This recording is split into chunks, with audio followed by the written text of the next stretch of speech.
നമ്മുടെ യോഗ്യതയല്ല, കർത്താവിൻ്റെ കൃപകൾ കൊണ്ട് തന്നെയാണ് ഈ കാര്യങ്ങളെല്ലാം തനിക്ക് അനുഭവിക്കുവാൻ സാധിച്ചത് എന്നുള്ളതാണ് സുനു ഇന്ന് പങ്കുവയ്ക്കുമ്പോൾ നമുക്ക് മനസ്സിലാകുന്നത്.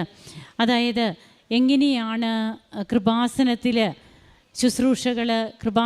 ശുശ്രൂഷകളൊക്കെ എത്രമാത്രം മറ്റുള്ളവരെ കർത്താവിലേക്ക് ഉയർത്തുന്ന ആത്മീയമായ ഔഷധമായി മാറുന്നു. അത് ഓരോ ദിവസവും ഇവിടെ അനുഭവസാക്ഷ്യം പങ്കുവയ്ക്കുമ്പോൾ അതാണ് നമുക്ക് മനസ്സിലാക്കാൻ കഴിയുക.